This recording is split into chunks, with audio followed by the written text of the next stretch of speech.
Hey guys, what's up? It is October 12th today. Yesterday, sorry, the washing machine's going. It's kind of noisy. Yesterday, I went in for a top surgery consultation with Dr. Bartlett. Um, I managed to make an appointment earlier in the week to see him yesterday, so I just randomly got on a bus and rode it 5 hours down to Boston. I got to go see Reed, who is also on YouTube. And it was cool. I got to meet him for the first time. I didn't have that much time in between my appointment and buses, so I definitely wish that could have been longer. But anyway, yeah, it was a quick trip, and it was interesting. I think I left there a little bit more confused than when I was going there, thinking that, he was going to have all of the answers and, make me so excited and pumped and ready and convinced that I wanted to have the surgery with him. And when I got there, so here's the visit in entirety. I arrived, and she talked to me about my family history and stuff, and then he came in and was like, all right, cool, so I'm going to tell you all about this procedure, and I'm going to tell you it in entirety so that you understand, even though you probably know some stuff. And I was like, yeah, I kind of know some stuff, but I want to hear it from you. So he started by telling me about how with the keyhole procedure, you can either be a good candidate for that or you're a good candidate for double incision. And he looked at my chest, which was really strange. I haven't really told anyone this, but like, nobody has seen my chest without a binder for a long time. Like, I didn't even realize that I'm the only one who's seen my chest. Just like standing up in a room with no shirt. Like, it was a very odd concept that I was doing that for, like, not only a male, but like it was hard to put aside the fact that he's a doctor. Like, it's for surgery. I still kind of felt oddly weird and ashamed by it. And yeah, I guess I haven't really put my chest in a social context, because whenever I am with somebody, I'm always wearing a binder. So that was weird. But anyway, he looked at it and he told me that I'd be a good candidate for keyhole. Not as much for double incision, because I don't have as much skin to help the scarring. And he told me that with his keyhole procedure, he does an incision underneath the bottom of the nipple, usually just like 1/2 incision there, and then takes everything out, and liposuctions and whatnot. He says the issue is that, like, that's a very small entry point, so he has to take a lot longer to do the procedure in order to get everything out and make sure that it's all flat. And I appreciate that. Like, a perfectionist is what I prefer as a surgeon than somebody who does it really, really quickly and that's it. And the weird thing about Dr. Bartlett is he just kind of like talked at me the entire consultation. I didn't really get much of a social vibe from him, and that was kind of what I had been expecting, because so many people say, oh, like, my surgeon had great bedside manner, oh, they're so great, they're so nice, like, they're so accommodating, like, they make you feel so comfortable with what you're going through, and da-da-da.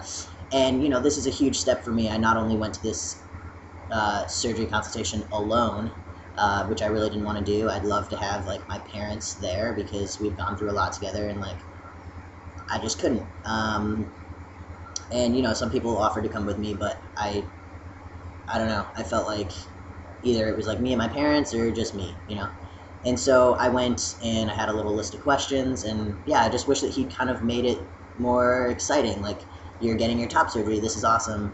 And kind of sold me a bit more on having him as a surgeon, which maybe he's so confident he doesn't really feel like he needs to do. Anyway, so yeah, he started to tell me about how, oh, it's not going to be perfect, and he told me how, I would want to have 3 things done in a keyhole. I would want the areola to be resized to a male size, which he said is around like the 25 something range, and mine is more up in the mid-30s. And that's something that makes your chest look more feminine, is if you have a larger areola, so that should be reduced. And then also, like, you've got that incision on the bottom where he's taking out the tissue in the gland, then you've got maybe another incision to reduce the size of the areola. He doesn't take it off and graft it, he leaves it on, so it's the nipple-sparing mastectomy, so everything's still connected. And then as far as, like, the nub on top, he also, I don't know, that's just what I'm going to call it, he wants to reduce that as well. So do I. That's exactly, we're on the same page. Anyway, But he was saying that to do all three things together, he's never had this happen, but potentially the nipple could lose blood supply, and blood supply loss could cause a death of a nipple. So he's worried that doing all of those things that I want at the same time could be detrimental, and so he would prefer, if he gets in there and feels like, you know, for whatever reason he needs to not do maybe like the top revision and just do maybe like the tissue removal and the areola reduction, and then go in later for that third component under like a local anesthetic in the facility. So that really got me kind of disappointed, because, you know, you think of that big reveal and you think of the fact that, hey, this is your chest, awesome, and to think of the concept that I'd have to go back in for a revision, or like it wouldn't look as it's supposed to look when it first, you know, comes out, that's a bit disheartening. But, you know, maybe he can do all of it at once, you never know.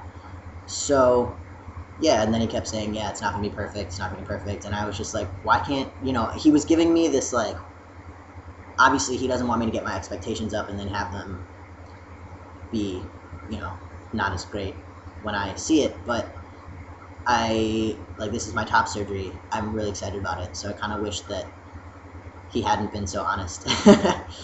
Anyway, and yeah, we talked about like how long I would stay in recovery. I can't fly for 2 weeks, so I would just kind of like stay in the Boston area. And yeah, I kind of, the interesting thing was that my right side apparently is different than my left. My right side has a little bit more of it's got a little bit different shape to it, slash maybe more skin that would need to be, so what happens with keyhole is when you get the incision, what happens is the skin should kind of retract up back onto the chest. Like, it's up to the elasticity of your skin to kind of shrink back onto like into a flat chest form. And so okay, the washer's off now, sorry, I was so noisy. And so yeah, I apparently have a bit of a different right side, and he was concerned that that would leave a little bit of extra tissue or skin, and so that kind of worried me, you know, because that's not really something you can fix without a visual scar. Obviously keyhole doesn't really have scarring except for on the nipple, so that would be a separate scar like lower down.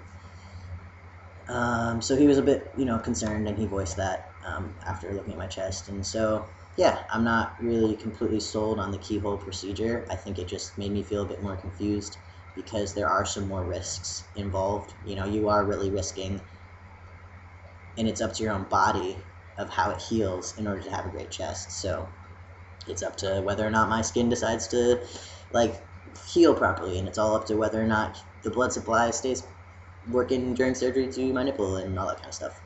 So I'm not sure if I should go get a different consultation from someone else. Obviously, like, I think he was just warning me about all the things that could happen, which is great. I need that, and he knows what he's doing, so that's why he was so thorough. And I got to ask all of my other questions about like insurance and muscle definition and sensitivity. So he said the same thing about sensitivity that I've heard from everyone else, that like, which I thought wasn't exactly true with the nipple sparing one, but apparently it's the same. Like, you lose everything but your protective sensitivity, which is like if someone touches you with something hot, or if like you get touched, you can kind of tell maybe that you're being touched, but it's not the same as like erotic or any other kind of sensitivity. It's more like a protective sensitivity. So yeah, that was interesting, and I'm glad I went down, and I'm glad I had the consultation. I think that his results speak volumes, and so I'm still very sold on him. I just, you know, now have to think more about the procedure, and not really, because I think anybody would tell me what he told me. It's based on what my chest looks like and what you can do with it. So the other option would be to go with double incision and be able to control placement of nipples, placement of scars, placement of chest. You know, placement is not as easy to control with keyhole, even though it is great for, you know, not having any scars. And so yeah, it's just a lot to think about. Scars, placement, nipple size. You know, with a double incision, you get grafts, so you can have small everything crafted for you, but it's not spared. I don't know. So yeah, lot to think about, but good consultation. He's a great guy.